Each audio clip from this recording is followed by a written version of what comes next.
Hi everybody, I'm back and you're back. So thanks for coming back and I hope you're doing well. And today I'm going to try and keep this under 10 minutes. I don't know how well I'm going to do, but I'm going to try. I'm going to break it up into two spots. The first part, I'm going to give you sort of an update on what's going on with me with food and stuff that I'm researching. Sorry.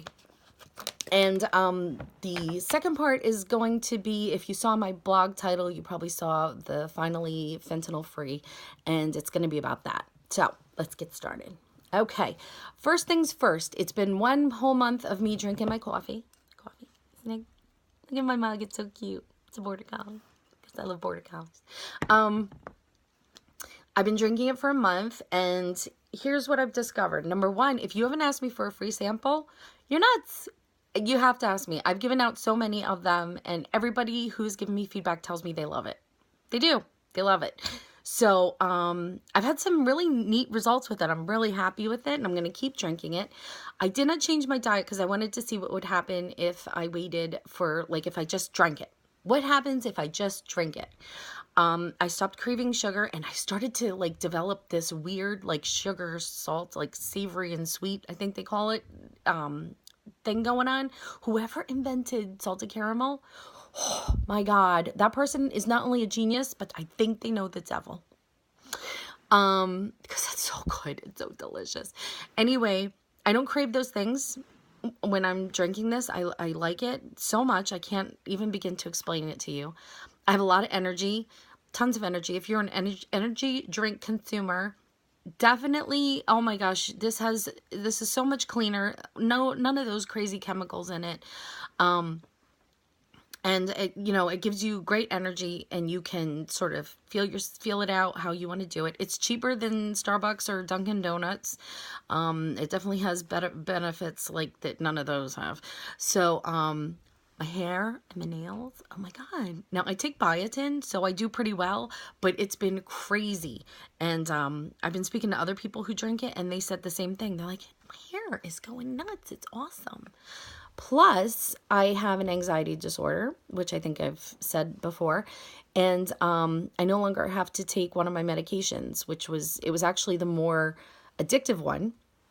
I no longer have to take that, which is awesome. So it's, all those, the neurotransmitters that just triggering all of that serotonin and dopamine, and it's just a lovely thing. So I have to say it's great. And again, if you want a sample, hit me up, and I'd be happy to share one with you so that you can be happy with me. Oh, and I don't know if I mentioned this. After the 31 days, without changing my diet drastically, I lost 8 pounds. So that was a nice thing. So I think next month, I'm going to actually try harder to eat even better and see what happens then. But I've also started reading listening to a book called Grain Brain. I don't know if any of you know, but those of you who have given up grains, dairy, those of you on the keto diet, I bow down to you. I do. I was listening to this book, and the first 10 minutes I had to shut it off because I was depressed. I was like, I cannot imagine at any point in my life where I am going to say, I'm never again going to have pasta, cereal, pancakes, waffles, bread, although I don't really care about bread. That's no big deal. I'm not going to have ice cream. I need to have my half and half in my coffee. I need to have that. No, none of that. Ice cream, really, a yogurt. It's like, I just can't imagine it. It's just not going to happen. It's not going to happen for me. However, if it did happen for you, you are so totally my idol, and I respect you beyond belief, because that is some hard crap to follow. Really. People with celiac disease, the real, gluten-free people, I don't know how they do it. I really don't. I commend them tremendously, really. But they're probably living a much healthier lifestyle too. So with the Grain Brain, it talks about the ways that these foods affect us mentally and physically, and I'm going to read it, and I'm going to find out more information, because it's all about trying to eat better and not about getting crazy about something. And I'm going to see what I can do. Maybe it'll make me eat less of those foods, because I won't want to affect myself like that. So I will, once I get more information, I will report back to you with this valuable information. All right, so the second part of today's little vlog is about if you saw the title of my blog, which is Finally Fentanyl Free. For those of you who don't know, my husband had a bad accident 8 years ago, right before 2 weeks before we got married. Yay. And he injured his back horribly. And he actually, it took 7 months for them to approve physical therapy, but no months for them to say, hey, let's try pain management. Yay. We're going to pay $1,300 a month for you to take drugs and not feel the pain. And then we'll catch up with you later. So he started taking the medications and he ended up on fentanyl, which for those of you who are going, how do I know that? You know for two reasons. My husband refers to it as legal heroin, which is what it basically is.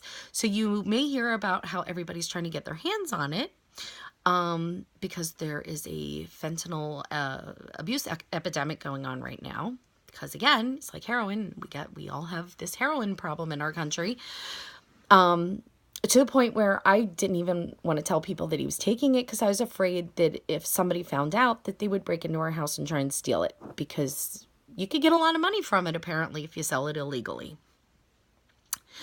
So as time went on, my husband was taking it more and more and more, because what happens is that you take it and then your body adjusts to it and you're in pain, so they give you more and your body adjusts in your pain, and that just keeps going on, and they keep increasing your dosage until you're like at some crazy dosage. Like my husband was 162 milligrams. I think that's the units of measurement.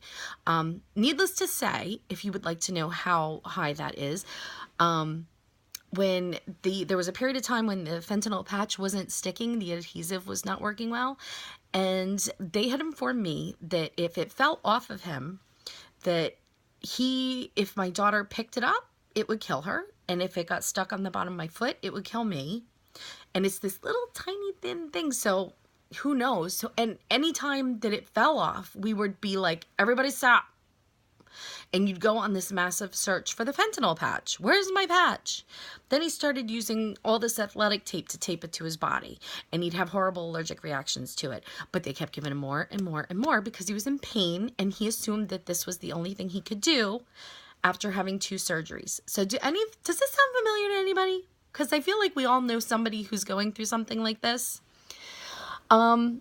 So, I'm also mentioning this because if you have somebody in your life who is on pain management and has an injury, it's like mind-blowing what these people go through. I can't even begin to describe it to you.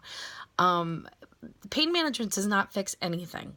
It supposedly manages pain, but I'm not sure how it's managing anything that they have to keep raising dosages and trying new drugs and whatever.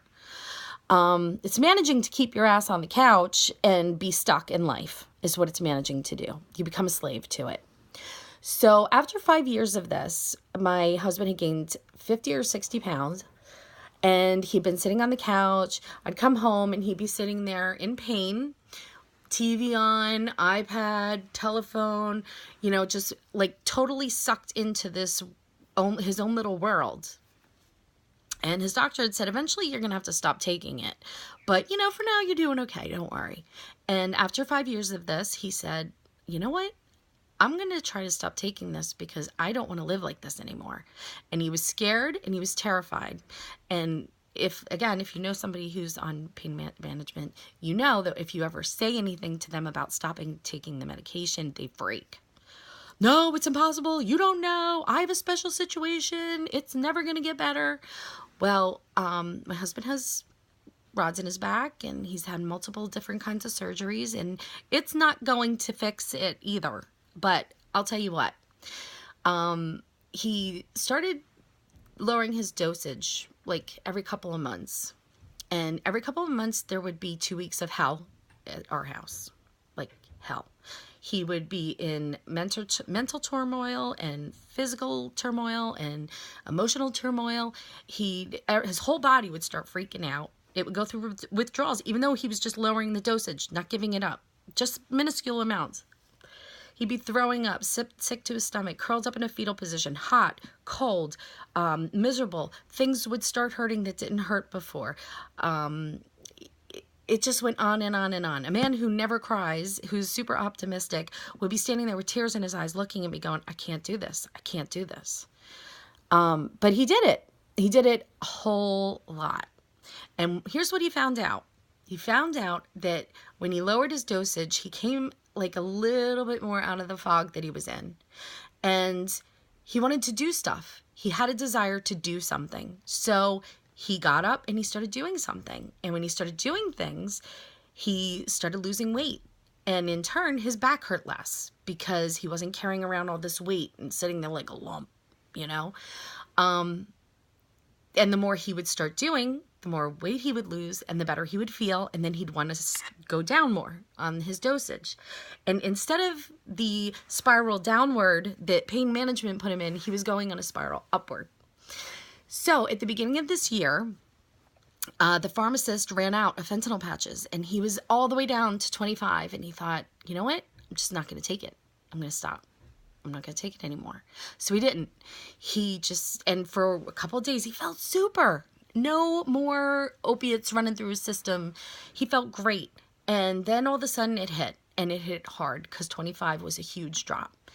And the funny thing is that all the other times that this happened, I was either stressed out because I'd be left running my entire household by myself because he just couldn't. He couldn't do it.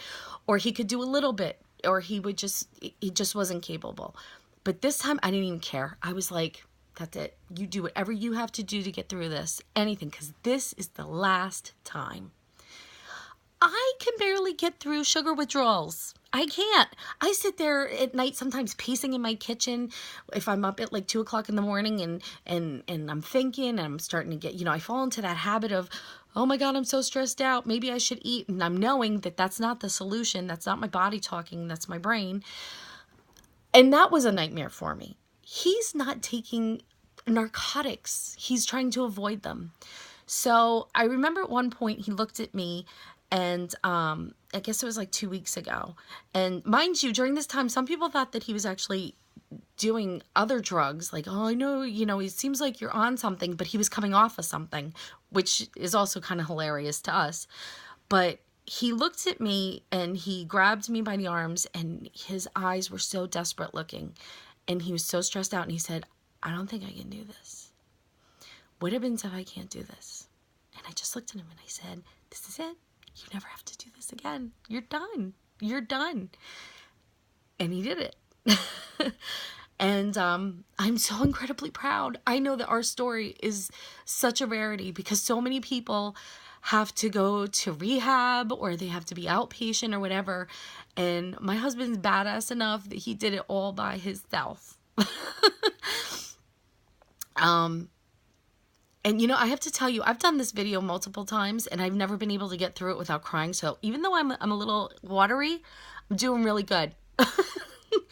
So the moral of this story is, if you know anyone who's going through this right now, be patient, give them hope. There's hope out there. Doctors want to hear that you want to stop taking it, and they're not going to just whip your drugs away from you. They're going to help you wean off of it. If you are one of those people, please realize that everybody who lives in your home is also taking this medication with you. Even though they're not physically ingesting it, they're going through it with you. And the best words I ever heard were my husband saying, I don't want to take this anymore. I'm going to stop. 2 years ago. It feels like a lifetime ago, but he did it. So hopefully maybe this story is inspiring. If some of you have been wondering why like every other month for 2 weeks you don't hear from me, now you know why.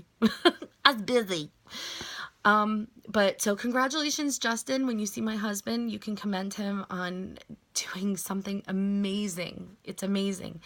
And for the people who don't ever see my husband, I hope that you all don't ever have to go through something like this. And if you do, there is help and hope out there, so don't give up. And I hope everybody's having a wonderful week. So I'll be back soon. I'm going to go listen to my book and report back to you about what I learned. All right? Thanks, everybody. Bye.